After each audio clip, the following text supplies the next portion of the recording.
Welcome to Wendy's Wisdom for Living in the Light. Improve your life starting today by understanding your inner gifts and how spirit influences your life. So let's get started. By listening to this episode, you agree to the terms found at wendyswisdom.ca/terms. Before we get into today's show, I just wanted to mention that if you're listening to this on YouTube, you might want to know that I haven't been posting a lot of my shows to YouTube anymore. They are being posted on my podcast site, which is wendyswisdom.ca. I suggest going to oralin.com, ORALIN.com, which is my main website. There's a player on the homepage that lists the last 100 shows, and you can easily listen to them from there. Now, probably every so often, I am going to post a show on YouTube, like this one. This one in particular, because I think it's really, really important for people. But as I said, most of the shows will be on my regular podcast channel, which is wendyswisdom.ca or oralin.com, ORALIN.com. Here's today's show, and I hope you find it useful in some way. First of all, I want to say thank you to the last couple of patrons who have joined on as monthly supporters. I really, really appreciate your support. The more patrons I have, the more shows like this one I can do.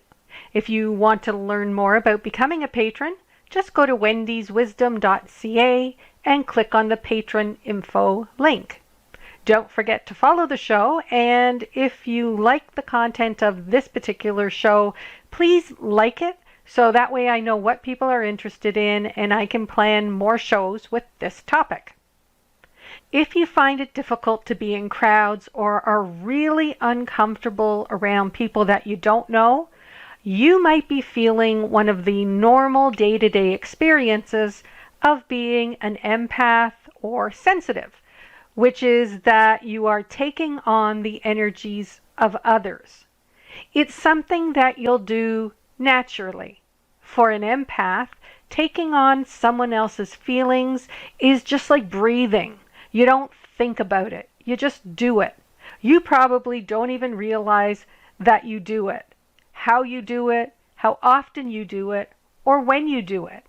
Now, if you're not sure what I'm talking about or are limited in your knowledge about this energy ability, let me share a bit more about taking on the energies of others.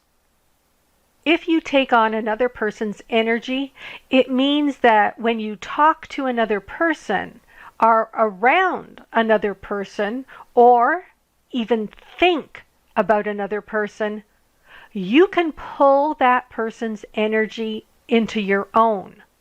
So here's an example of how this works. And it's just meant to help you to understand the process of what's taking place from an energy perspective.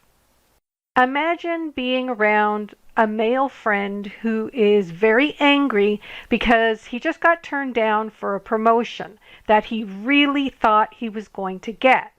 Now, you get together as friends do to chat about what he just went through.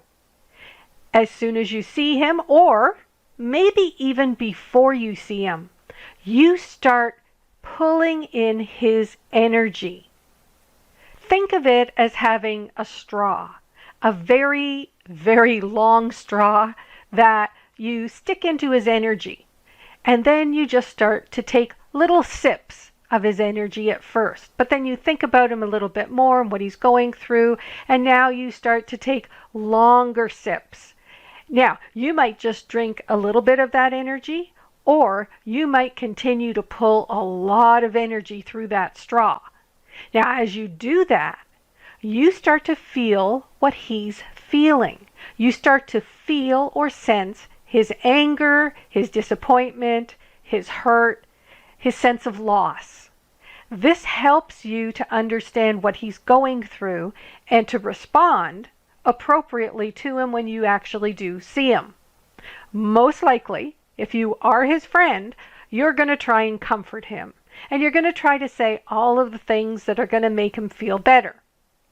After being with you, he does feel better, and you spend the rest of the evening having a really good time.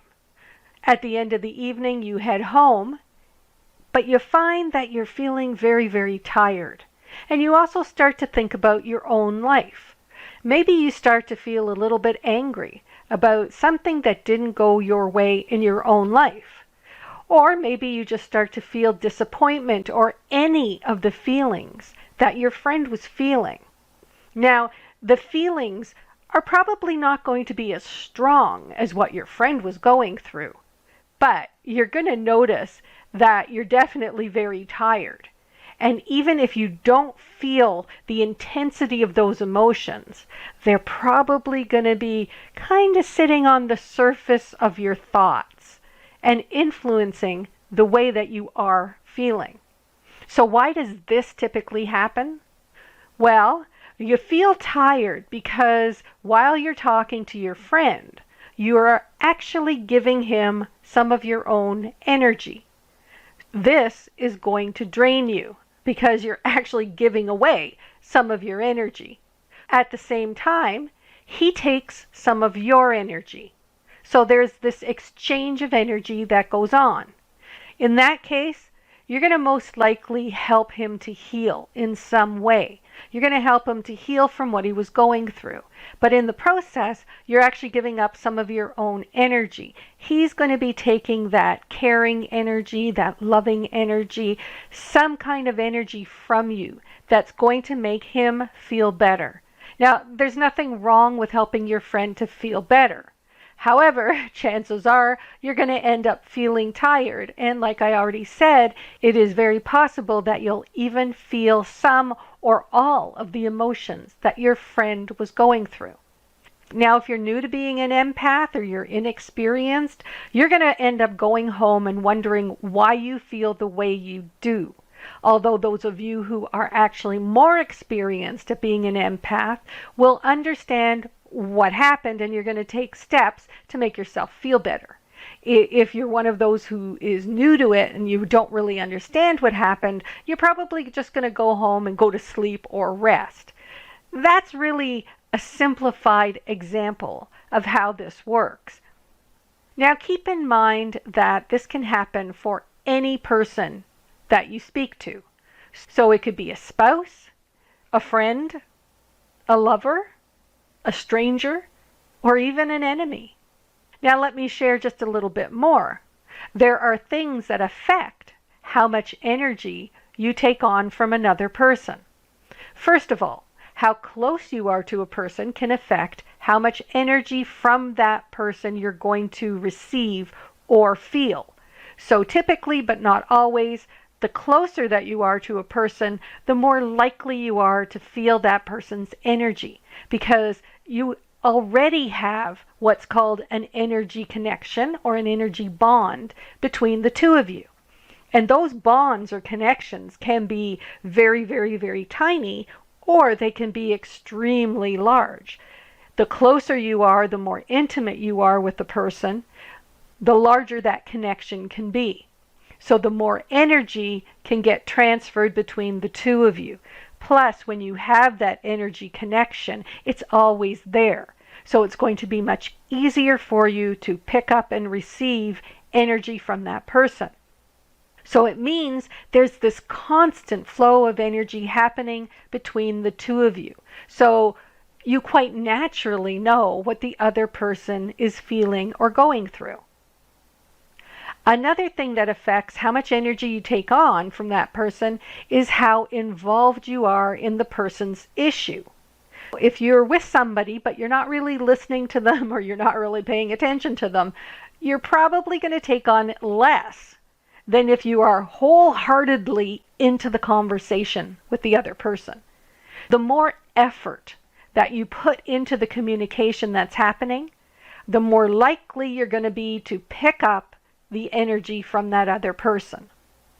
Now, let's take it just a step further. If you're saying things to yourself, such as, oh, please let me help this person. Please let me help my friend. What can I do to help my friend feel better? Please let my friend feel better. Help me to make my friend feel better. Well, once you start having those types of thoughts, you're then going to expand that connection that you have. So that thin little straw that you used now becomes a wider tube, and you start to send more energy and make a stronger connection with that person because there is that desire to actually help the person. Understand that just the act of thinking about a person can make that connection. Now let's complicate things just a little bit more. You can do this for more than one person. If you're at a party or you're in a group of people, you'll be feeling and taking on the energy of many people. As an empath, you typically won't like to be in crowds or be around people that you don't know very well. You're less likely to feel uncomfortable if you know the people. So if they're family or friends, well, in those situations, you might be able to really let loose and enjoy yourself more fully.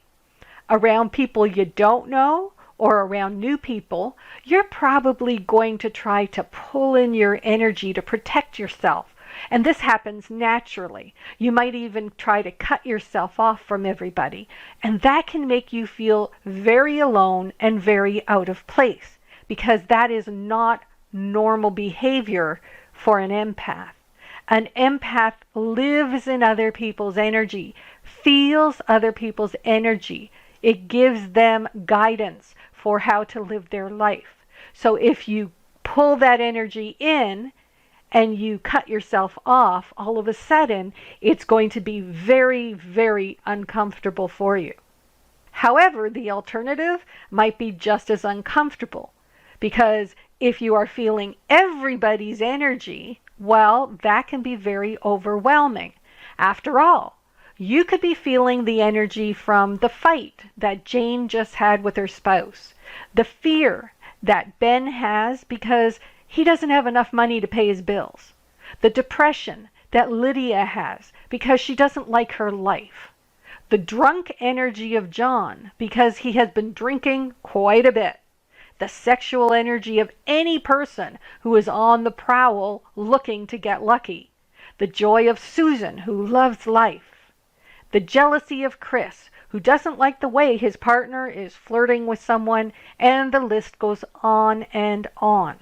So all of those energies can be extremely overwhelming if you are sticking your straw into everybody in order to try to understand how to function around all of these people. It is no wonder that you would typically, naturally, and probably without even realizing that you're doing it, cut yourself off from the energy. Pull your energy in so that you feel very alone and isolated, but you are not picking up all of these different energies. So in that case, it really probably is better to feel alone rather than to subject yourself to a mess of energies that you really don't understand and don't really want to take on. Now let's add one more issue to the mix. In the new energy, when you open those connections to everyone, you can now open connections to allowing negative entities to attach to you. This is something new. It isn't something that existed in the old energy, but things have changed and it is that way now. If you're talking to somebody, a psychic or somebody who's online in any of the groups that are out there and they're saying, no, that doesn't happen, you should really ask them more questions. And ask them, how do you know that? When was the last time you investigated this? Because this is something that is recent within the last couple of years. So if this is something that they learned years ago when they went to a class or read something, it's changed. And if people are not talking to their own spirit guides and teachers, communicating directly to them one-on-one, and being able to do it properly, they're probably not going to get the correct information. So it's really, really important to either be going to a reliable source.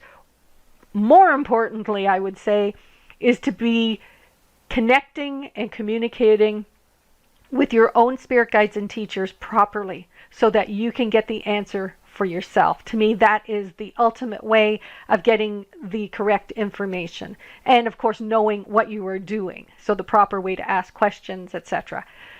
However, the point I'm trying to make right now is that those negative entities are now able to travel through those energy connections to attach to you.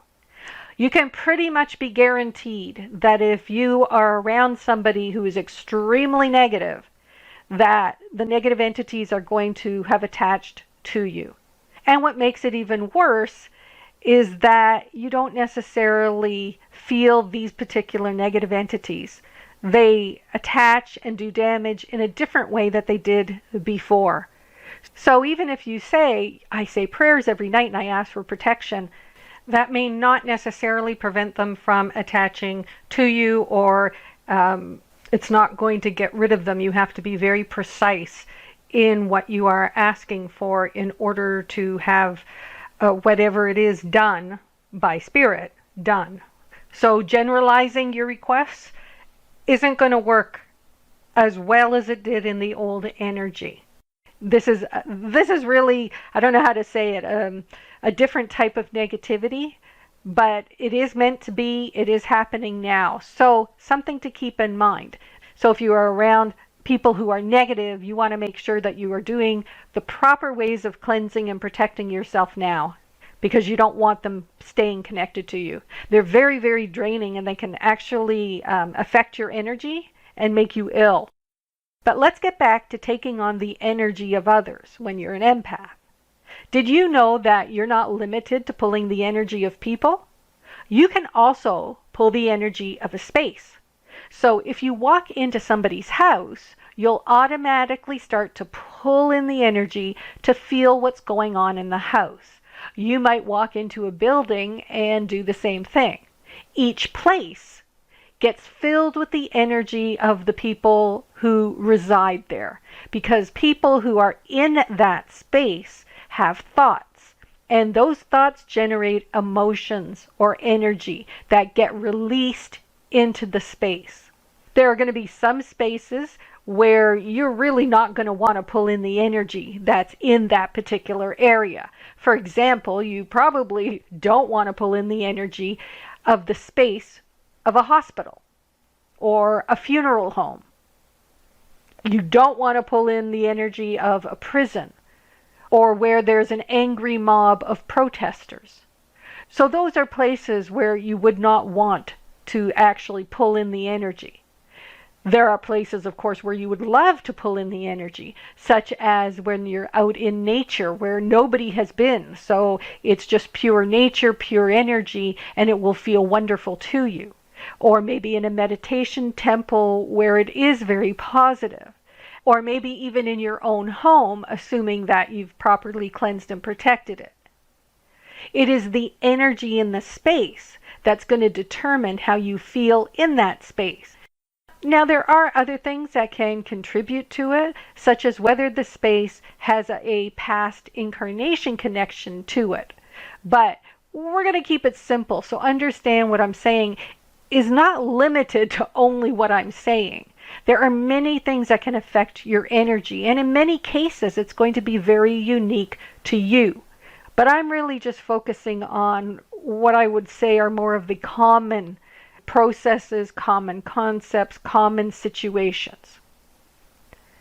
So, you can pull energy from people, spaces, and even animals. Curling up with your kitty, cuddling with your dog, hugging your horse, they all have energy exchanges happening. And if you have a good relationship with your pet, that energy is going to make you feel comforted and relaxed. You can actually pull the energy of any living thing, but it's easiest to realize you're doing it around people and spaces. I do want to clarify that there's absolutely nothing wrong with pulling the energy of a person, a space, an animal, or any living thing. It is necessary. As an empath, you need to feel the energy around you. You need to know what's going on around you so that you can function properly.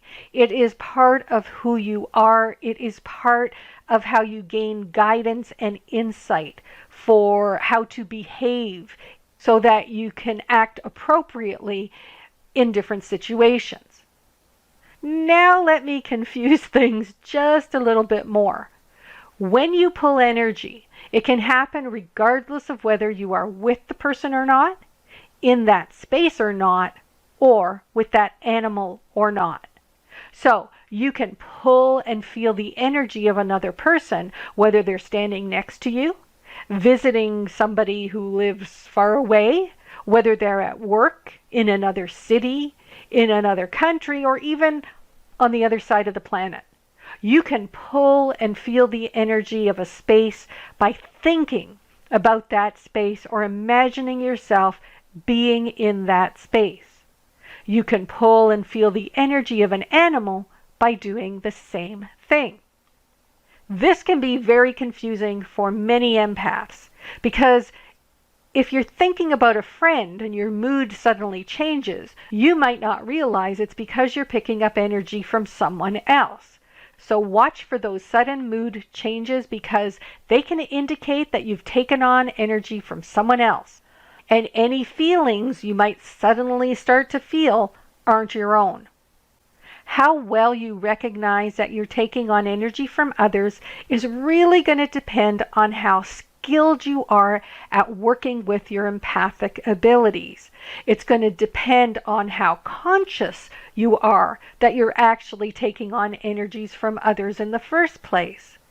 So your knowledge or your understanding about being an empath or how much you have worked with your abilities or experimented with your abilities is going to affect how aware you are of when it's taking place. Remember that taking on the feelings of someone else can just happen without you realizing it, or you can actually focus on it and make it happen. So you can consciously know that you are focusing on a person and pulling in their energy to feel what they're feeling. Sometimes it's the other person that's thinking about you, and you start to feel that person's energy because they've actually stuck a straw into your energy. And now there is an exchange of energy going on between the two of you, but it's much, much harder for you to detect because you didn't initiate it. Somebody else did. And you see that happen a lot of times. There can be a friend or somebody that you're close to and they're thinking, oh, I'm going to call that person up and have a discussion. And as soon as they start to think that, they're sending their straw out to you. It goes into your energy and you can pick up the fact that they are actually going to be phoning you.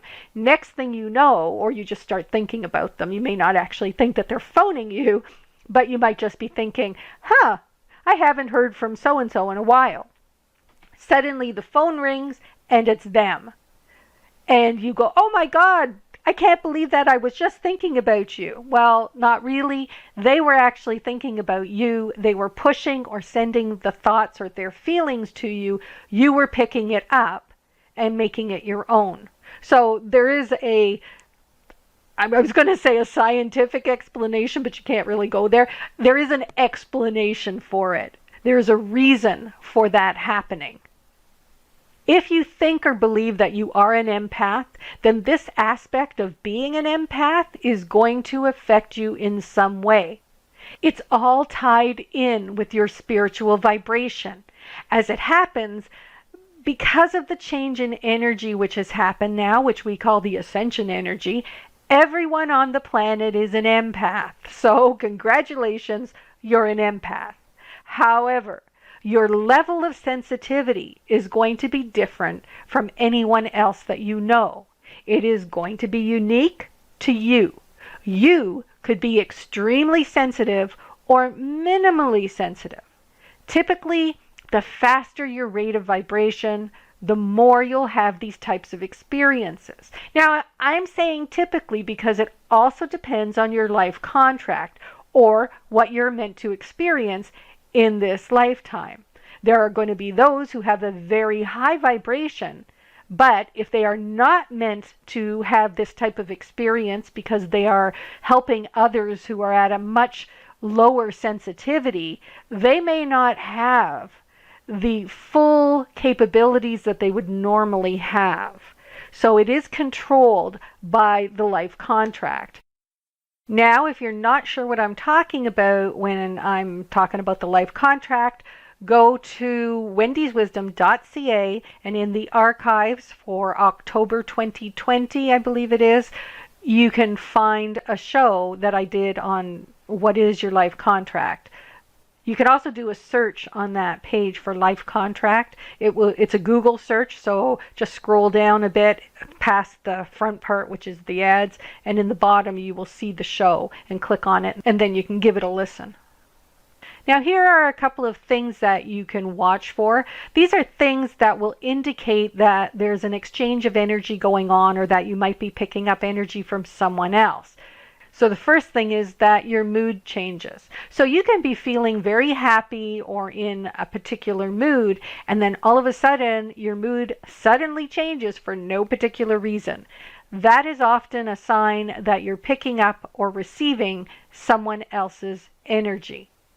So watch carefully for sudden changes in your mood where there is no explanation for it changing.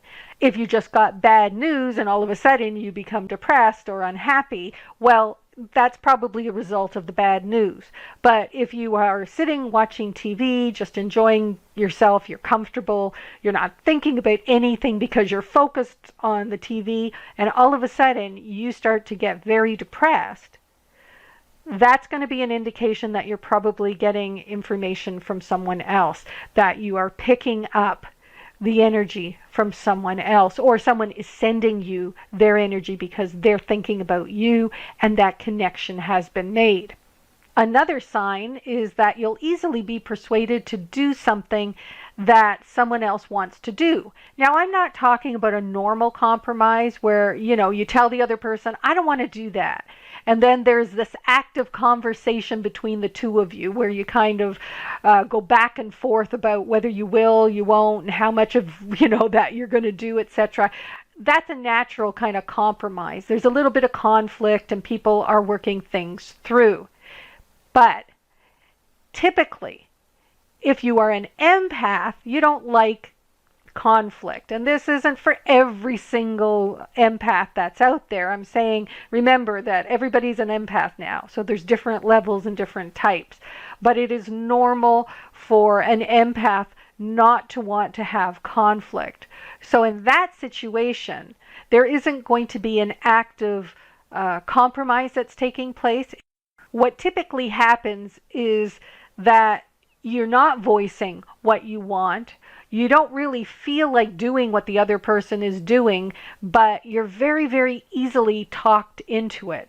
And the more the person talks about it, the more you tend to go along with it because you're picking up more and more of their energy, which is, yeah, let's do this. And it overtakes your own feelings of, I don't really want to do this. So what ends up happening is that you give in to what the other person wants. Again, there's nothing wrong with that. There's nothing wrong with doing what the other person wants to do as long as it is what you truly want to do. The problem arises when it is something that you really don't want to do and you are actually making decisions based on what the energy of the other person is that you're picking up. Now, a third sign to look for is that you're going to feel very comfortable or understand things that a person is saying when you are picking up the energy from that person. Once the person leaves, or that connection is, cut off or decreased, you're going to understand whatever you were talking about much less. Now, this happens especially when someone is giving you directions or instructions. So if someone is giving you directions for something to go to a certain place, you're really going to understand what the person is saying or the directions that they're giving you, because when you're in their energy, they understand it. So you pick up and feel that you understand it, and you do in that moment. But the moment they leave and you're no longer in their energy and you don't have that guidance or understanding, you're on your own. And you'll probably have trouble remembering what was said. A GPS can be an empath's best friend. So if you find that you have a lot of trouble following instructions, or if you have a lot of trouble with directions, it's very wise to take notes, or to make sure you record the person, or like I said, to have a GPS, because you will have a lot more understanding when you are in that other person's energy. This one I think a lot of empaths are very familiar with. Another sign that you're picking up energy from someone else is that you have difficulty making decisions. You don't say no to things, and you just find it a lot easier for someone else to make any decision. Now, while this is also part of other issues, such as having low self-esteem and a lack of self-love, it's also about being in someone else's energy all of the time and never having to make a decision, because the decisions are always being made by the other person. It's complicated, I know, and it's really not that straightforward. I really just wanted to give you some things to look for so that you know you can start the process of figuring out if you're taking on someone else's energy or not. So now that you know that you might be doing this, the key is to not do it. It's important that you start to live in your own energy and do what you truly want to do. It is definitely going to be a path of new beginnings for you. It's a new way of thinking. It's a new way of living. And it's not an easy path to follow. Certainly not at first. And it is done slowly over time. But as you start to live in this new way, you start to open up many doors of opportunities, and your life changes, and it becomes much more of a life that you actually want, because you'll be doing things that you actually want to do more of the time. And I'm not saying that you can't compromise. Absolutely, there's compromise in any relationship.